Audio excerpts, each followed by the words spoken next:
just another quickish lesson, just another blues thing today. I thought I'd talk about how you can add chords into your lead playing, into your blues soloing. Especially useful if you're just playing on your own and you're just doing a bit of kind of noodling and just playing some bluesy stuff, and you want to sort of hint at what the chords are you're playing over, then this is really useful for that. So what you need to do is to take a key like this. Let's take A as an example. So the key of A major, but a blues, so we'd be using the sort of blues scale. All the usual stuff. Hopefully you know that scale. I'll just play it slowly just in case.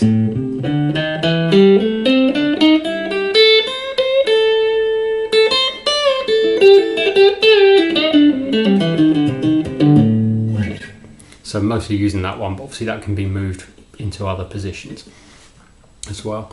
So key of A, really you've got three basic chords. You've got, just thinking simply, you've got A7, D7 and E7.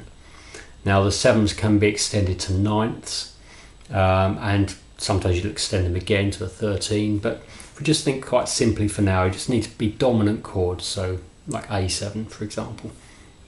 So I'm just going to look at this sort of area of the neck and see if I can see any A7 chords. Well, there's like I only want small chords, I don't want a big bar chord, so I just want little chords. So I could do that, that's an A7. So there's another one there, there's one there. And I'm only using the first three strings at the moment. You might think, how have I found those? You know, how do I know those chords? Well, if you take an A7 like that, think, okay, if I just take the first three strings, it's not an A7 anymore because the note that was a 7 was that one. That's a G in this key. So I need this chord but with a G in it, so I can add the G there or add it there. So just very quickly, that's how I found that chord. So I might take this one for the moment. And then when it goes to the D chord, I just need a shape for that nearby. I mean, there's one there. That's a D7, that's quite nice. You could do a D9, well D9 looks like this. If I just take the first three strings, just got that. Just to keep it simple, I'm just picking those three strings for the moment. So I could play some lead over the A chord and then hit this chord shape at a certain point, and I could hit this one for the D, perhaps. So something like this.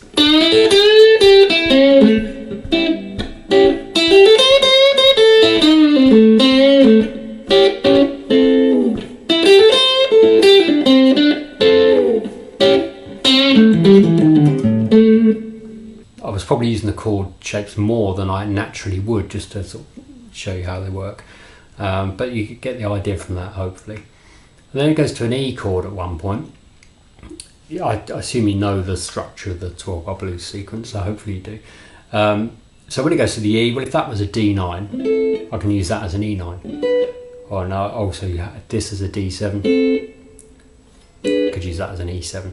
These, by the way, this shape comes from the bar chord. D7 bar chord, first three strings.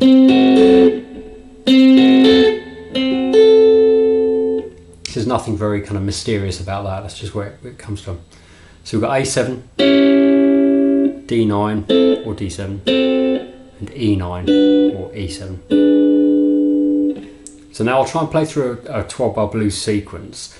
Not using backing tracks or anything for this, I just want to try and demonstrate it on one guitar, sort of playing one part.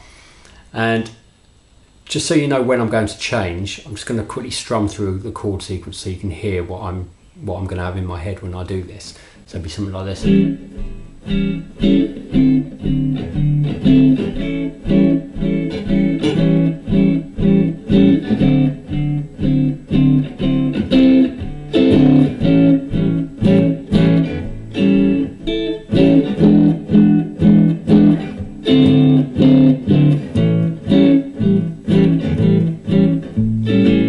Okay, then it would repeat. So I'm going to have that sequence in my head as I go. So here we go. So 1, 2, 3, 4.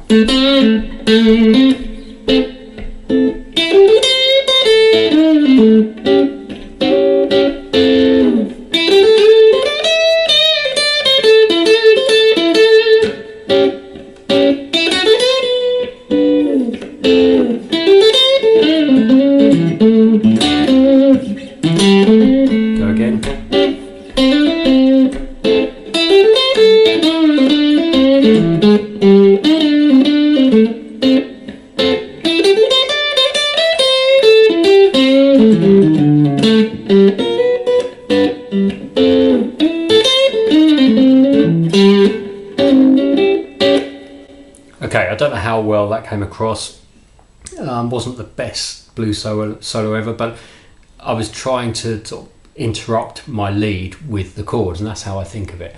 You're interrupting the solo with a chord, and that sounds like a bad thing, but it's a good thing because it can be. It breaks up the flow of what you're doing, which again you might think is bad, but the reason that can be good is because you can just have the same flow and same notes and phrases every time you do a solo. And a lot of people find that's what happens.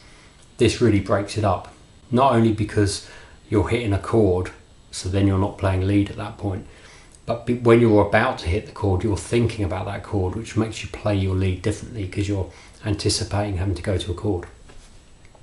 Just deliberately interrupts the flow.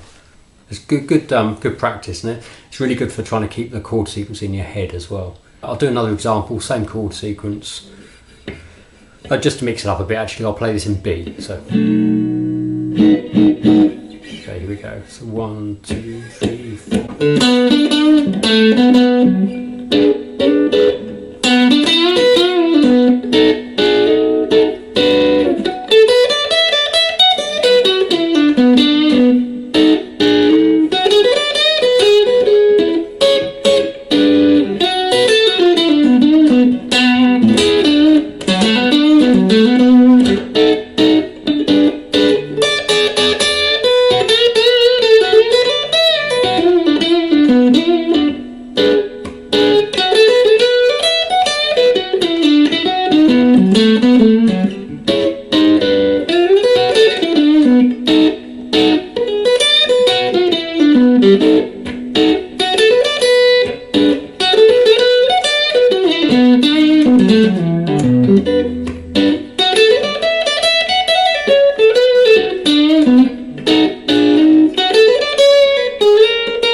Okay, that's same thing in B. I could do it in any key, use the same 3 shapes.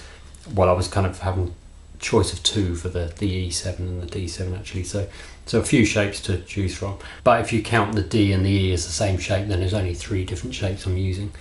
So that's a good thing to practice, I think. You might have noticed something I was doing at the end there actually as well. So on the B7, I did this, and I went. And you can always do that with chords, especially in this kind of blues playing.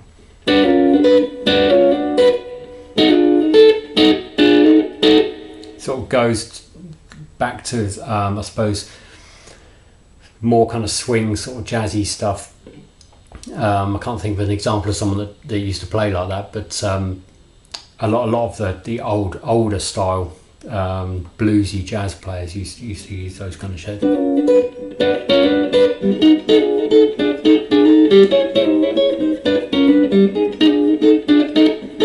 Yeah, you can sort of play around with it like that as well. Gives it a bit of variety. Anyway, just a reasonably simple one today. There's a lot more you can do with blues lead playing with putting chords in. I can talk a lot more about it, but I just want to keep it simple for today. Any questions on that one, please put them in the comments, and definitely click the like if you did like it. Okay, thanks.